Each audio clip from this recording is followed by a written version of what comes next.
جئنا إلى الدنيا كي ندعو إلى الله لننشر الخير في الكون الذي حارى ونرسل العطر من روض الهدى الزاهي. بسم الله الرحمن الرحيم.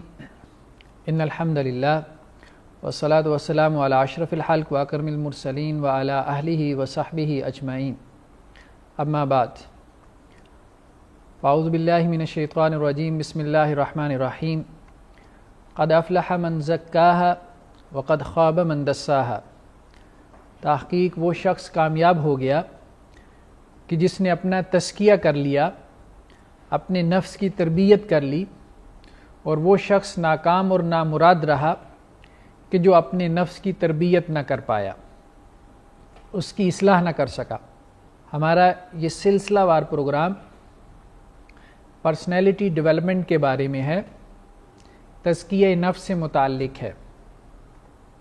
آج ہمارے اس سلسلے کی 12ویں نشست ہے کہ جس کا موضوع فکری انتشار ہے یا فکر کی کجی ہے، یعنی فکر کے اندر ٹیڑھ پن ہے. ہم یہ بات کہہ سکتے ہیں اور پورے یقین کے ساتھ کہہ سکتے ہیں کہ انسان کے ہر عمل کے پیچھے اس کی کوئی نہ کوئی سوچ ہوتی ہے. یعنی انسان جس طرح سے سوچتا ہے اسی طرح سے عمل کرتا ہے. تو انسان کے ایٹیٹیوڈز، اس کے رویے، اس کے اخلاق، اس کی بیہیویئرز، اس کے اعمال و افعال، اس کے ایکٹس، اس کے پیچھے اس کی تھاٹ، اس کی سوچ، اس کی فکر کام کر رہی ہوتی ہے. تو اگر سوچ صالح ہوگی، اگر سوچ اچھی ہوگی، اگر سوچ نیک ہوگی، تو انسان کے جسم سے صادر ہونے والے اعمال اور افعال، اخلاق اور رویے، ایٹیٹیوڈز اور بیہیویئر اور ایتھکس بھی اچھی ہوں گی.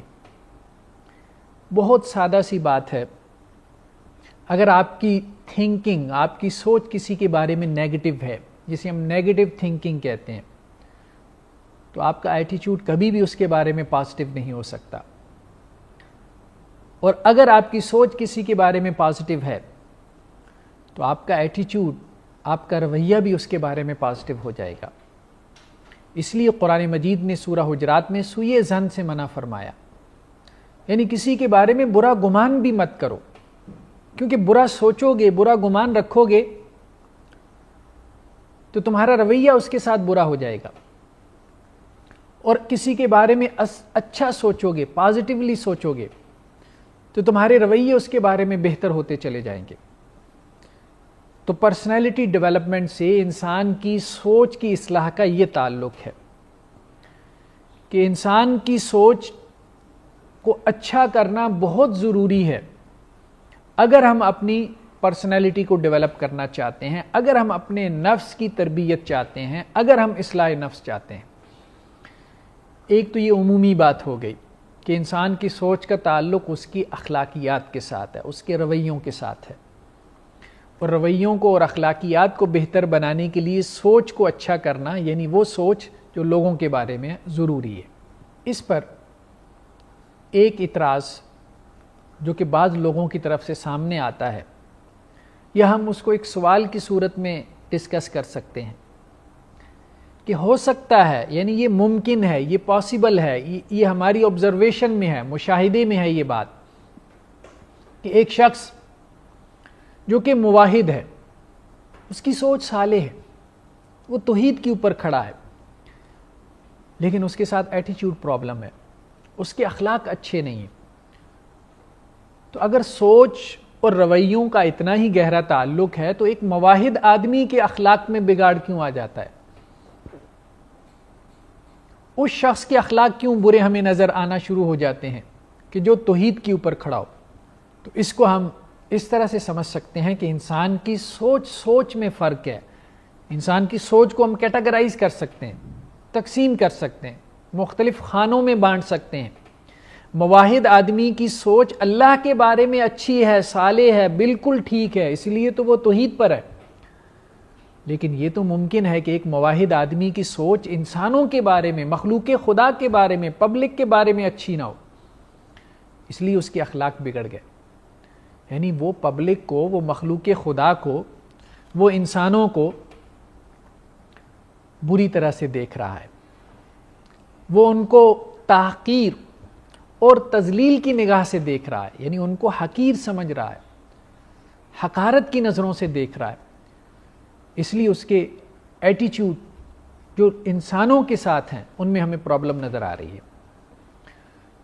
تو بہرحال اس کا انکار ممکن نہیں ہے کہ انسان کی سوچ کا اس کے عمل کے اوپر گہرا اثر پڑتا ہے، البتہ سوچ میں فرق ہوتا ہے. تو ایک تو سوچ کا تعلق ہمارے رویوں کی اصلاح کے ساتھ ہے، اور ایک سوچ کا بہت بڑا میدان جسے ہمارے دین کے اندر عقیدہ کہا جاتا ہے، یعنی اوور آل آپ کی جتنی بھی اخلاقیات ہیں، آپ کے جتنے بھی رویے ہیں، ان کے اوپر ایک بہت بڑی سوچ حاوی ہونی چاہیے، اور وہ سوچ توحید کی سوچ ہے.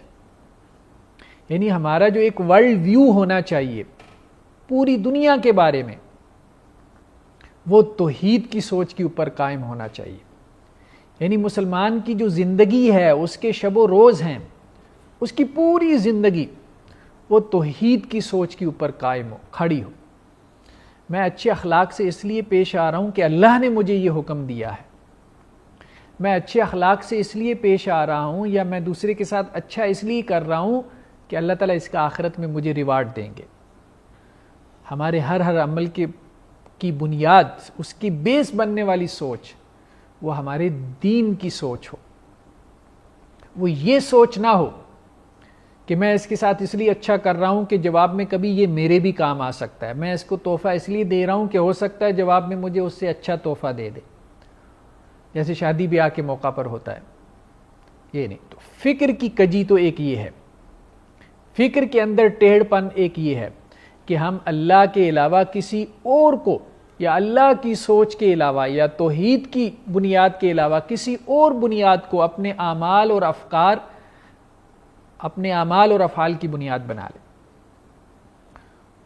اور دوسرا یہ ہے کہ ہم جس سوسائٹی کا حصہ ہیں، اگر آپ اس کو غور سے دیکھیں تو افکار کا ایک جنگل آباد ہے. دین کے نام پہ مختلف لوگ ہیں، مختلف پارٹیز ہیں، مختلف گروہ ہیں، جن کے پاس بڑے بڑے لمبے لمبے سپیکرز ہیں جو لوگوں کو بلا رہے ہیں ہماری طرف آ جاؤ، ہمارے پاس ہے خالص دین، سچا دین، اصل دین. اور ہر ایک کی یہ کوشش ہے، یہ کاوش ہے کہ میں اپنی آواز کسی طرح سے اونچی کر لوں اور زیادہ سے زیادہ لوگوں کو گھیر لوں. اب ایک عام آدمی جس سوسائٹی میں ہم رہ رہے ہیں، جب وہ یہ دیکھتا ہے کہ فلاں یہ کہہ رہا ہے اور وہ یہ کہہ رہا ہے، فلاں مولانا صاحب کی کتاب پڑھی تو وہ ان کی بات بھی ٹھیک لگ رہی ہے، فلاں کی کتاب پڑھی وہ انہوں نے ان کے خلاف لکھی تو وہ بھی غلط نہیں معلوم ہو رہی. تو عام آدمی کنفیوزڈ ہے دین کے حوالے سے کہ کون دین کے حوالے سے سچ بیان کر رہا ہے. تو ایسی سوسائٹی میں، ایسے معاشرے میں ہم آباد ہیں، تو اس میں ایک پرنسپل، ایک اصول جس کے اوپر ہم کھڑے ہو سکتے ہیں اور کھڑا ہونا چاہیے، وہ لاجیکل بھی ہے اور ہمارے دین کی تعلیم بھی ہے کہ مین دھارے سے کبھی جدا نہ ہو. مین سٹریم ہے ایک ہماری امت کی.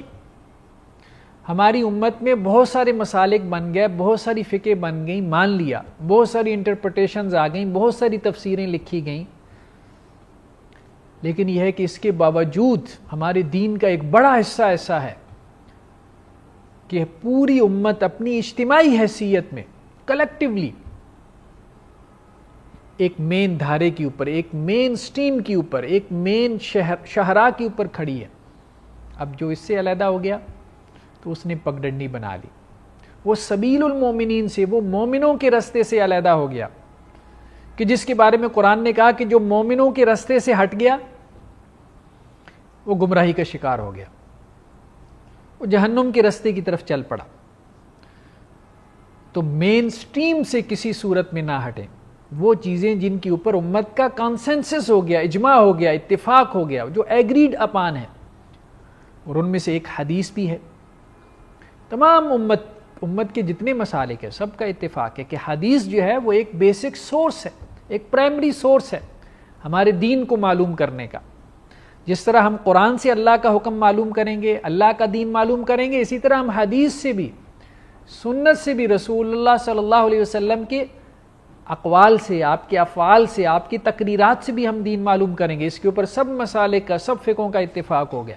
اب کوئی اس سے اختلاف کرتا ہے تو وہ پگڈنڈی کی طرف جا رہا ہے۔ ایک مرتبہ مسجد میں ایک صاحب سے ملاقات ہوئی، ایک دوست ان کو لے کر آئے تھے، کہنے لگے کہ ان کے کچھ سوالات ہیں اور یہ پوچھنا چاہ رہے ہیں۔ تو میں نے کہا بتائیں آپ کے کیا سوالات ہیں؟ تو انہوں نے کہا کہ میں نے کچھ لٹریچر پڑھا ہے، پڑھنے کے بعد میں اس نتیجے پہ پہنچا ہوں کہ یہ جتنی حدیثیں ہیں یا حدیث کی کتابیں ہیں یہ سب غلط ہیں، من گھڑت ہیں، فیبریکیٹڈ ہیں۔ ہماری سوسائٹی میں ایسے لوگ موجود ہیں جو بڑے متحرک ہیں، ایکٹیو ہیں، جو یہ کہتے ہیں کہ صرف قرآن کافی ہے، حدیث کی کوئی ضرورت نہیں ہے۔ اب یہی تو فکری انتشار ہے، یہی تو فکر کی کجی ہے۔ یہ گویا کہ امت کے مین دھارے سے علیحدہ ہو جانا ہے۔ ایسا شخص اپنے اخلاق کو جتنا مرضی بہتر بنا لے، لیکن اس کی فکر میں ایک ایسی کجی، ایک ایسا ٹیڑھ پن آ گیا ہے کہ اس کی پرسنالٹی کبھی ڈیولپ نہیں ہو سکتی، دینی اعتبار سے، ایمانی پرسپیکٹو میں۔ یہ کبھی دنیاوی اعتبار سے بھی اپنے آپ کو اچھا نہیں بنا سکتا، کیونکہ اخلاقیات کا ایک بڑا حصہ ایسا ہے کہ جو حدیث کے ذریعے سے ہی تو ہمیں معلوم ہوتا ہے کہ یہ اخلاقیات رسول اللہ صلی اللہ علیہ وسلم نے اختیار کیے۔ تو قرآن کا تو ایک بڑا حصہ جو ہے وہ قصص کے بارے میں ہے، پچھلی قوموں کے حالات اور واقعات کے بارے میں ہے۔ قرآن کا ایک بڑا حصہ جو ہے وہ جنت اور جہنم کے بارے میں ہے۔ قرآن کا ایک بڑا حصہ جو ہے وہ ہمارے آخرت کے حوالے سے ہے، توحید کے حوالے سے ہے۔ ہمارے دین کی جو تفصیلات ہیں، جو شریعہ کی تفصیلات ہیں، جو قوانین ہیں زندگی گزارنے کے لیے، جو لائف سٹائل ہمیں دیا گیا ہے، جو وے آف لائف دیا گیا ہے، وہ تو اصل میں سنت میں، حدیث میں موجود ہے۔ اس کا انکار کریں گے تو پھر تو کچھ بھی باقی نہیں رہے گا۔ کیسے پرسنالٹی ڈیولپمنٹ ہوگی؟ دین کے نام پہ کچھ بھی باقی نہیں رہ جائے گا۔ تو وہ صاحب مجھے کہنے لگے کہ میں حدیث کو نہیں مانتا، آپ مجھے قائل کریں۔ تو میں نے کہا میں قرآن کو نہیں مانتا، آپ مجھے قائل کریں۔ اب وہ کہنے لگے یہ کیا بات ہوئی؟ میں نے کہا ایک سٹیٹمنٹ آپ نے جاری کی، ایک میں نے جاری کر دی۔ اب وہ ہکا بکا رہ گیا۔ میں نے کہا بتائیں تو صحیح، آپ کے سامنے کوئی شخص بیٹھ کے قرآن کا انکار کر دے، کیسے منوائیں گے اس کو؟ تو ان صاحب نے آج تک اس سوال پہ غور ہی نہیں کیا تھا۔ تو وہ مجھے کہنے لگے کہ آپ کیا کریں گے؟ میں نے کہا ہم تو وہی کریں گے جو ہم کر رہے ہیں، کہ ہم نے اپنے استاد سے قرآن بھی لیا، حدیث بھی لی۔ ہمارے استاد نے اپنے استاد سے قرآن بھی لیا، حدیث بھی لی، انہوں نے اپنے استاد سے قرآن بھی لیا، حدیث بھی لی۔ اسی طرح سے اللہ کے رسول صلی اللہ علیہ وسلم تک یہ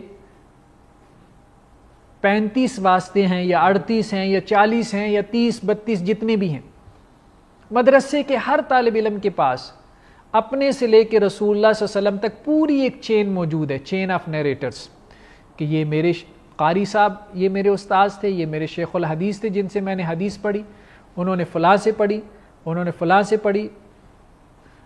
تو جن استاذ سے ہم قرآن مجید لے رہے ہیں انہی سے ہم حدیث بھی لے رہے ہیں، تو ہم کس بنیاد پہ انکار کریں کہ آپ سے ہم قرآن تو لے لیتے ہیں لیکن حدیث نہیں لے رہے؟ چین تو موجود ہے، پوری چین موجود ہے۔ تو وہ صاحب کہنے لگے کہ پھر ہمیں کیا کرنا چاہیے؟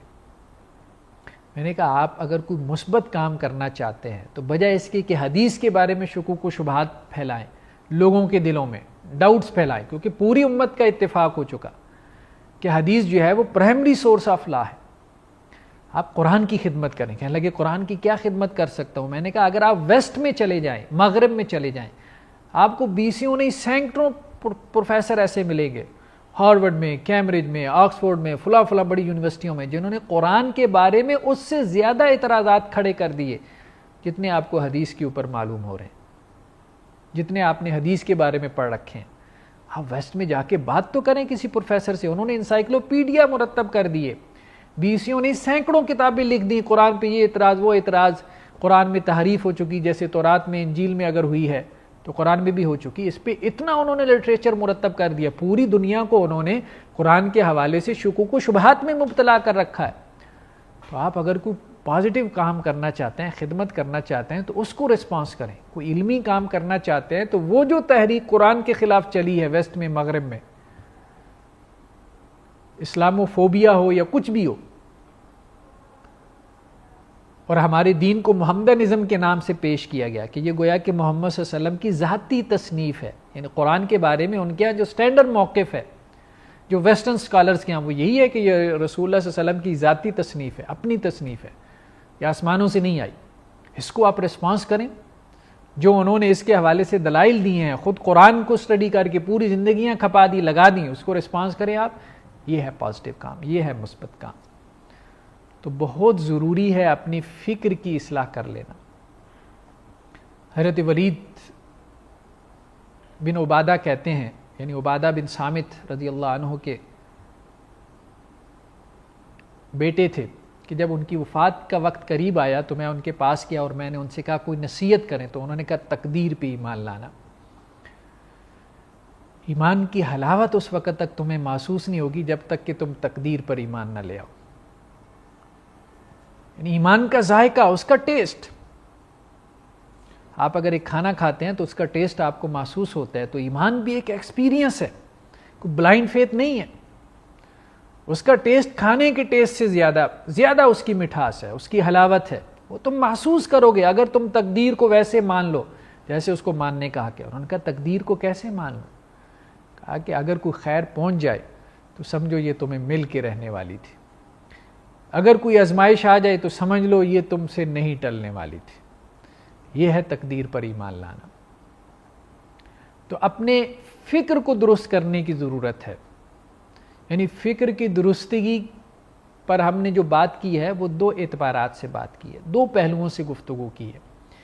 ایک یہ ہے کہ فکر کا تعلق ہمارے اخلاق اور رویوں سے ہے, عوام کے بارے میں, اپنے رشتہ داروں کے بارے میں, پبلک کے بارے میں ہمیں اپنی سوچ کو پازیٹیو کرتے رہنا چاہیے ممکن حد تک جتنا ہو سکے. ظاہر بات ہے سوسائٹی اتنی بگڑ چکی ہے, اگر آپ بہت زیادہ پازیٹیو سوچیں گے تو لوگ آپ کو ہر وقت دھوکہ ہی دیتے رہیں گے. لیکن یہ ہے کہ ممکن حد تک کوشش کرنی چاہیے کہ ہم لوگوں کے بارے میں پازیٹیو رہیں, ہماری سوچ, تو ہمارے ایٹیچیوڈ بھی ان کے بارے میں پازیٹیو ہو جائیں گے. جب ایٹیچیوڈ پازیٹیو ہو جائیں گے تو ہمارے رویے اچھے ہو جائیں گے. پرسنالٹی ڈیولپمنٹ اسی کا نام ہے. اور دوسری چیز جو ہم نے اس کے دوسرے پہلو پہ گفتگو کی وہ یہ ہے کہ فکری انتشار یا فکر کی کجی یا فکر کا ٹہر پن یہ بھی ہے کہ پوری امت جو ہے, اگرچہ امت میں اختلافات ہیں, سوچوں کے اختلافات ہیں, اس کا انکار ممکن نہیں ہے. ہاں یہ کہا جا سکتا ہے کہ یہ کم سے کم ہوتا تو اچھا تھا, لیکن یہ ہے کہ ہو گیا ہے, اب یہ حقیقت ہے, ایک ریالٹی ہے, ہم اس کا انکار نہیں کر سکتے. اب اس میں ہم ایک پوزیشن یہ لے سکتے ہیں کہ کچھ سوچیں ایسی ہیں کہ جس پہ پوری امت کھڑی ہے. امت کے تمام بڑے بڑے مسالک, بڑے بڑے گروپس, بڑی بڑی جماعتیں, بڑی بڑی تحریکیں, بڑے بڑے school of thoughts, schools of جو ہے وہ جورسپروڈنس, مکاتب فکر, وہ سب اس ایک موقف کے اوپر کھڑے ہیں. اب اس موقف سے انحراف نہ کریں, اس سے دائیں بائیں نہ ہوں, کیونکہ یہ امت, اس کے بارے میں قرآن مجید میں کہا گیا کہ یہ دوسری امتوں کے اوپر گواہی قائم کرے گی, دنیا میں بھی آخرت میں بھی, دین کے حوالے سے. تو گواہ وہی بن سکتا ہے نا جو خود حق کے اوپر ہو. جو خود حق پر نہ ہو تو وہ دوسروں پہ کیسے گواہی قائم کر سکتا ہے, دوسروں کے حق میں کیسے گواہ بن سکتا ہے؟ تو یہ امت اپنی اجتماعی حیثیت میں کلیکٹیولی یہ کبھی جو ہے وہ گمراہی کے اوپر جمع نہیں ہو سکتی. اسی کو قرآن مجید نے کہا کہ یہ سبیل المومنین, مومنوں کا راستہ, اس سے علیحدہ نہیں ہونا. بس باقی جو چھوٹے چھوٹے اختلافات ہیں, جو انٹرپریٹیشنز ہیں, اس میں اگر کچھ اختلاف ہو بھی جائے, کچھ ڈفرینس آف اوپینین سامنے آ بھی جائے, تو اس میں انسان کو جو ہے وہ ایک دوسرے کی رائے کا اہتمام کرنا چاہیے اور بڑے ایٹیکیٹس اور آداب کے ساتھ ایک دوسرے سے جو ہے وہ اپنی رائے شیئر کرتے رہنا چاہیے کہ میرے پاس یہ دلیل ہے, میں اس طرح سے سوچتا ہوں, اچھا آپ کی یہ اوپینین ہے, آپ کی یہ دلیل ہے, چلیں ٹھیک ہے ہم ڈسکس کر لیتے ہیں, آپ کو میری بات سمجھ میں آتی ہے نہیں آتی. تو بعض اوقات ہوتا ہی ہے کہ ایک ہی چیز کو دیکھنے کے اینگلز مختلف ہو جاتے ہیں, زاویے مختلف ہو جاتے ہیں. میں اپنے گھر کی کھڑکی سے جب گلی کا منظر دیکھتا ہوں تو وہ کچھ ہے, میرا پڑوسی جب اسی گلی میں جھانکتا ہے اپنے گھر کی کھڑکی سے تو اس کو کچھ نظر آتا ہے. اب میں کہوں کہ جو اسے نظر آ رہا ہے کہ وہ گلی میں ہے ہی نہیں, تو یہ غلط بات ہے, کیونکہ ہمارے اینگلز ڈفرینٹ ہیں. ہم مختلف اینگل سے ایک مختلف پوزیشنز لے کے ایک ہی چیز کو دیکھ رہے ہیں, اور اس میں جو مجھے حصہ نظر آ رہا ہے وہ دوسرے کو نظر نہیں آ رہا, اس لیے ہماری رائے میں, اوپینین میں اختلاف ہو سکتا ہے. یہ ڈفرینس آف اوپینین ایسی ہے جو تنوع کی ہے, جس میں تضاد نہیں ہے, کنٹرڈکشن نہیں ہے. ایسی اوپینین میں کوئی حرج نہیں ہے. یہ فکری انتشار نہیں ہے. یہ اختلاف ایسا ہے کہ جو ہمیں مکمل کرنے کے لیے، کمپلیٹ کرنے کے لیے، جو ریالٹی کے تمام گوشوں کا احاطہ کرنے کے لیے، جو سچ کے تمام جزیات کو معلوم کرنے کے لیے. لیکن یہ کہ وہ جہاں پہ پوری امت کھڑی ہو اس سے اختلاف کرنا تو وہ تضاد کا اختلاف ہے، اس سے منع کر دیا گیا. اللہ تعالیٰ ایسے فکری انتشار سے ہم کو بچائے. جئنا إلى الدنيا كي ندعو إلى الله لننشر الخير في الكون الذي حارى ونرسل العطر من روض الهدى الزاهي ويشرق السلم أنوارا وأنوارا. جئنا إلى الدنيا كي ندعو إلى الله لننشر الخير في الكون الذي حارى ونرسل العطر من روض الهدى الزاهي ويشرق السلم أنوارا وأنوارا. الله الله الله أكبر الله الله الله أكبر.